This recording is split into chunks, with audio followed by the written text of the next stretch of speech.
Hey everybody, it's David Zink along with Kim Pearsall here to mind your business for a Monday. How you doing today, Kim? Doing pretty good. How are you doing, Dave? I'm doing great. You have a good weekend? I did. Yeah, it was a busy weekend. Was it? What'd you do? I cut off my hair. Oh, that's some of right. it, yeah, no, like 3 inches worth. And went to the beach on Sunday, so that was delightful. It was very, very beachy. What beach? San Clemente. Nice. I Yeah. love San Clemente. Oh, it was gorgeous. Yeah. So what were you up to? I was up to no good. I worked all As day. always. I worked Friday night, Saturday all day. Went home, slept Saturday night, got up yesterday, did absolutely nothing. I watched Nice. the U.S. Amateur. That's what I did.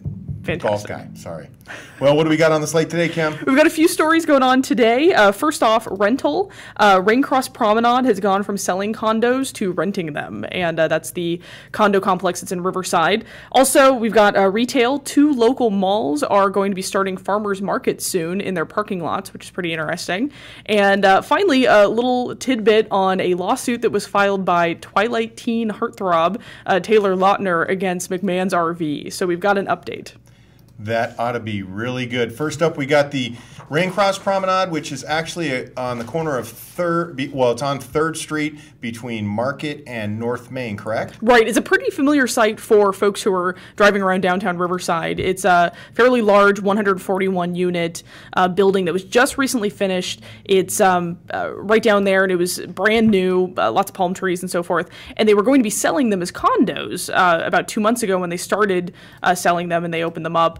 Now, 2 months later, they're going to be renting them, and the prices, it looks like it's going to be about $1,250 to $1,925 in terms of those rental rates, and they go from 1-bedrooms to, I believe, 2-story townhouses, so there's plenty of options there for folks who are willing to rent. It's just pretty interesting because for a long time, developer Mark Rubin was saying that against all odds, he was going to open this up and he was going to attempt to sell these units as condos because that's what the city had intended them to be when they approved the project. They were going to be condos, and 2 months later, not so much. So it seems like the market really didn't play out in his favor. Well, you know, he kind of just got those into construction at the wrong time because I remember they sat kind of as sticks and tar paper for, I'm going to say 4 or 5 months before they finally actually started finishing them off. It was a long time. I almost thought that they went into foreclosure or something, but they finally finished them, and they are actually very nice. I mean, those are nice looking townhomes and the like, but I don't know if they're going to get that kind of money in that part of town. Right, and it's funny that you mentioned timing because he had estimated way back when that they were going to open up in, I think, February, as soon as February, and he had been constructing them for quite some time. Yeah. So I think he may have pushed it back to this point in time, thinking that, okay, he's got a few months in, maybe the economy is going to improve. Yeah, proof be told, it didn't really improve in time. Well, in our story on real estate sales from last week probably convinced him it's time to start renting. Well, there's a lot of people renting. I see a lot of homes in my neighborhood that were for sale signs that are now for rent signs. So right. I'm assuming people can't get rid of the house, so they're now trying to get somebody in it to rent it. And considering there's so much competition out there right now for rental properties, we're going to be looking at whether or not this $1,250 to $1,925 is even reasonable. If folks are going to look at that and say, sure, I'll rent it, or hey, I'll go down the street and rent something far cheaper. Yeah, we'll have to wait and see. So, and second up with retail, we've got 2 malls that are now starting farmers market, and one of them is a Galleria. Right, it's kind of interesting. So the Galleria at Tyler and also the Moreno Valley Mall, both will be hosting farmers markets now, and both are owned by General Growth Properties. And yeah, they're starting the farmers markets in parking lots on Thursday with local vendors out from about 4 to 8 p.m. So could be intriguing. I haven't really heard of a mall having their own farmers markets in the parking lot. So this is kind of a twist. Yeah, it's usually in downtown areas like downtown Riverside, downtown Redlands. I know in parts of Temecula they have a farm. No, actually outside the promenade, I think they have one in the parking lot that they've had for quite a few years down in Temecula. But other than that, I can't think of any. Oh, interesting. And the Moreno Valley Mall, that's the location that's having it this Thursday from 4 to 8 p.m. The Tyler Galleria space, that'll open up in September, so later on.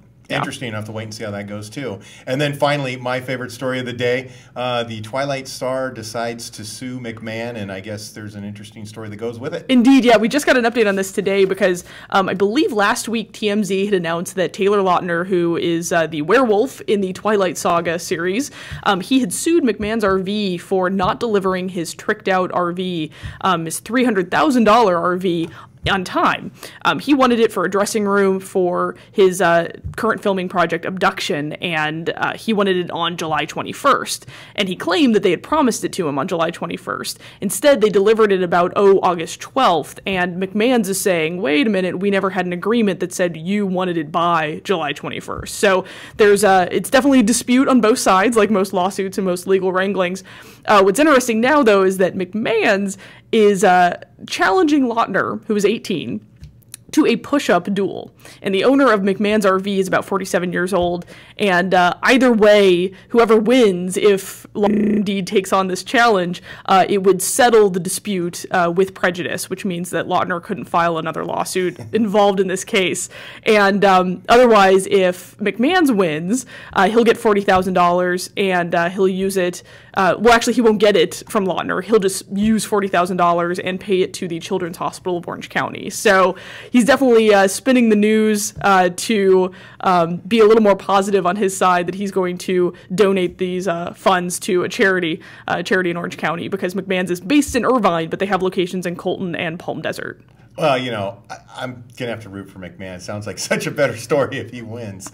And anyways, it sounds a little bit from the original story that I saw on TMZ that he was a little bit more crying than actually a legitimate complaint. That he was just, it sounded like he threw a tantrum, basically. Right. Well, what's interesting is apparently in the filing that Lautner made, his company Shark Kid Entertainment, Inc., he claimed emotional distress and annoyance as a result of not getting his RV in time. And just made me think of this couple that I wrote about when MVP RV had started up production again. Right. They had waited an entire year to get their MVP RV that they had ordered. And they were actually happy with it. Oh, they were they were so happy with it. They didn't mind waiting at all. And apparently Taylor Lautner couldn't wait, less than a month. Well, it sounds like he threw a tantrum on the level of the girl out of Charlie and the Chocolate Factory. I want it, I want it, I want it, I want it, I want it. It's kind of, I don't know. He's young. I guess he'll learn from this one probably. I guarantee you McMahon's going to push up the guy. Yeah, a few news reports have already labeled him a diva, so that can't be a good label in Hollywood. Well, and if you challenge somebody to something, you got to be pretty confident that, I guess it's a no-lose because he's going to give it to a children's hospital, but you challenge somebody, I'm pretty sure you're pretty confident you could probably help push up a kid. Right. And either way, if Lautner takes on the challenge, they're settling the lawsuit, so it gets out of the way, it gets out of the media, as I think McMahon's RV would prefer seeing at this point. Well, I don't know if Kim's behind you, but I'm behind you. Well, Kim, for Kim Pearsall, I'm David Zink, reminding you to mind your business. It is Monday, and we will see you again tomorrow.